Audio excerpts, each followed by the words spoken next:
نحمده ونصلي على رسوله الكريم اما بعد فاعوذ بالله من الشیطان الرجیم بسم اللہ الرحمن الرحیم۔ سامعین حضرات، آج ہم گفتگو کریں گے جنگ بدر پر۔ ہو سکتا ہے یہ ویڈیو تھوڑا بڑا ہو جائے، لیکن میں آپ کے سامنے جنگ بدر کے سارے واقعات مختصر انداز میں پیش کروں گا۔ آپ سے درخواست ہے کہ آپ توجہ کے ساتھ سنیں اور چینل کو سبسکرائب بھی ضرور کریں۔ چلیے شروع کرتے ہیں۔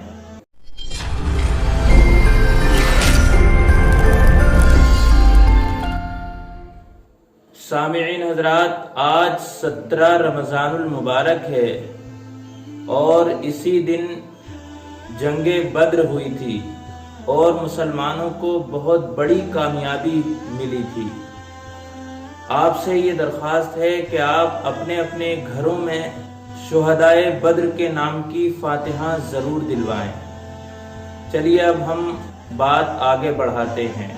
مدینہ منورہ کے 80 میل کے فاصلے پر ایک گاؤں کا نام بدر ہے، جہاں زمانہ جاہلیت میں میلہ لگا کرتا تھا۔ یہاں پر ایک کنواں بھی تھا جس کے مالک کا نام بدر تھا۔ اسی کے نام پر اس جگہ کا نام بدر رکھ دیا گیا۔ اسی مقام پر جنگ بدر کا وہ عظیم معرکہ ہوا جس میں کفار قریش اور مسلمانوں کے درمیان خون ریزی ہوئی اور مسلمانوں کو وہ عظیم الشان فتح حاصل ہوئی کہ جس سے اسلام کی عزت کا پرچم بلند ہو گیا۔ کفار قریش کی عظمت و شوکت بالکل ہی خاک میں مل گئی۔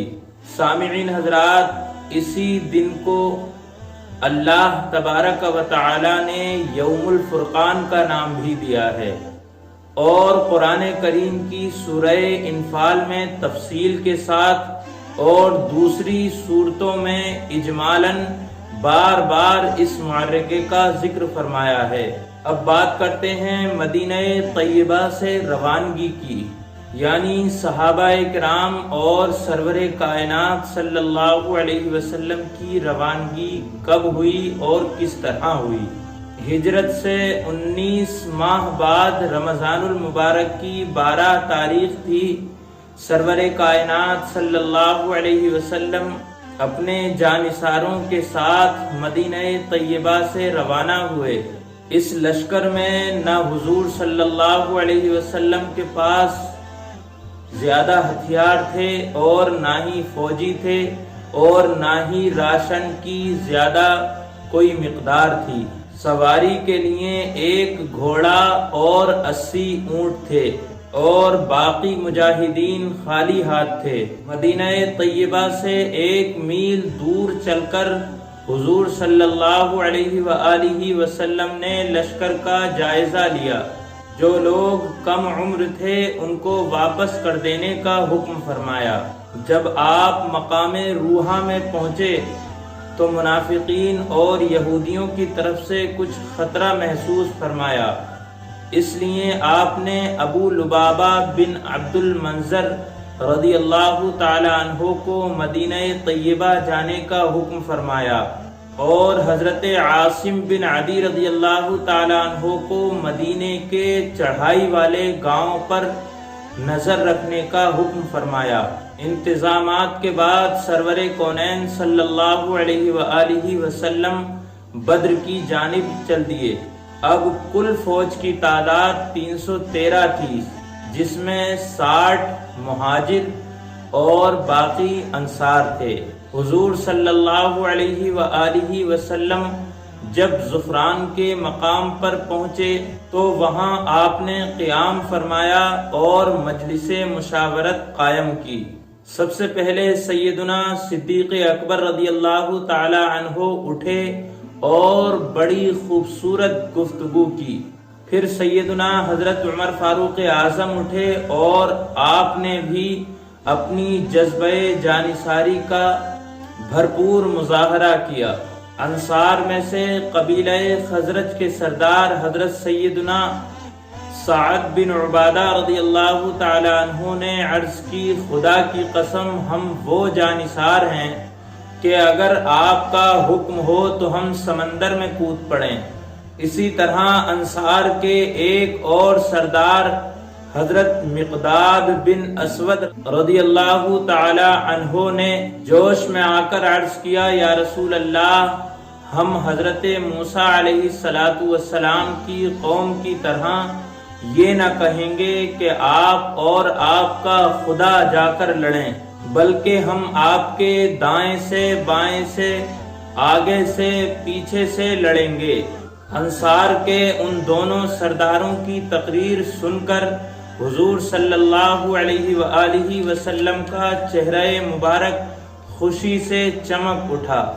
حضور صلی اللہ علیہ وآلہ وسلم نے بدر میں جب نزول فرمایا تو ایسی جگہ پڑاؤ ڈالا جہاں پر نہ کوئی کنواں تھا اور نہ کوئی چشمہ، اور وہاں کی زمین اتنی ریتیلی تھی کہ گھوڑوں کے پاؤں دھنستے تھے۔ سامعین حضرات، 17 رمضان المبارک سن 2 ہجری جمعے کی رات تھی کہ تمام فوج تو آرام سے سو رہی تھی، مگر سرور کائنات صلی اللہ علیہ وآلہ وسلم کی ذات پاک تھی جو ساری رات اللہ سے لو لگائے دعا میں مصروف تھی۔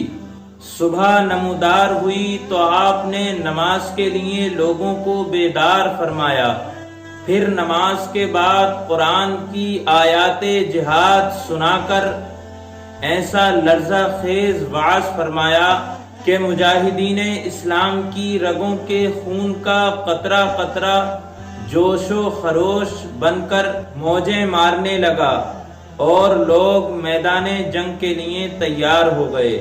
سامعین حضرات، رات ہی میں سرور کونین صلی اللہ علیہ وآلہ وسلم نے چند جانثاروں کے ساتھ میدان جنگ کا معائنہ فرمایا۔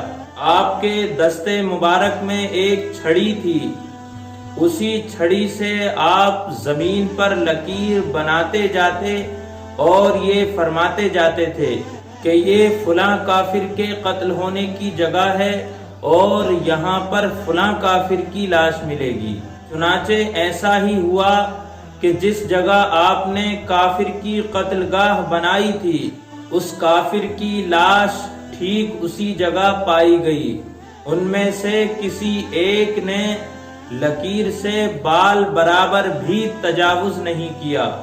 جنگ کی ابتدا یوں ہوئی کہ سب سے پہلے عامر بن الحضرمی جنگ کے لیے آگے بڑھا۔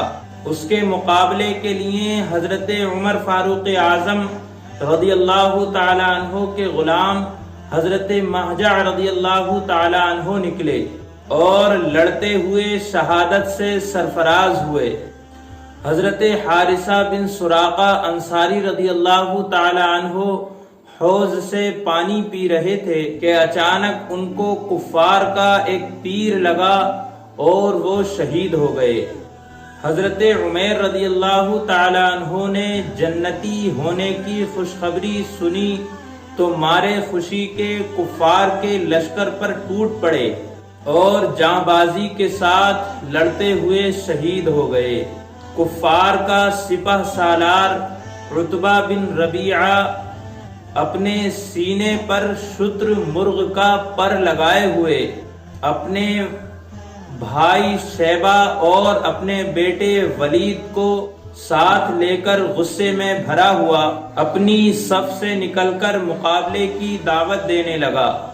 حضور اکرم صلی اللہ علیہ وآلہ وسلم کے حکم پر حضرت حمزہ، حضرت علی اور حضرت عبیدہ رضی اللہ تعالی عنہم ان تینوں کے مقابلے کے لیے نکلے۔ جب ان لوگوں میں جنگ شروع ہوئی تو ان تینوں صحابہ اکرام نے ایمانی شجاعت کا ایسا مظاہرہ کیا کہ بدر کی زمین دہل گئی اور کفار کے دل تھرا گئے۔ حضرت حمزہ رضی اللہ تعالی عنہ نے اپنی تلوار سے مار مار کر عتبہ کو ڈھیر کر دیا اور حضرت علی رضی اللہ تعالی عنہ کی ذوالفقار نے ولید کو مار گرایا، پھر آپ شیبہ پر جھپٹے اور اس کو بھی قتل کر ڈالا۔ سامعین حضرات، اسی جنگ میں ابو جہل بھی بڑی ذلت اور بے دردی سے مارا گیا۔ جنگ بدر میں اللہ تبارک و تعالی نے مسلمانوں کی مدد کے لیے فرشتوں کا لشکر اتار دیا تھا۔ پہلے 1000 فرشتے آئے، اس کے بعد 3000 ہو گئے، پھر اس کے بعد 5000 فرشتے ہو گئے۔ جب خوب گھمسان کا رن پڑا تو فرشتے کسی کو نظر نہیں آتے تھے، مگر ان کی حرب و ضرب کے آثار صاف نظر آتے تھے۔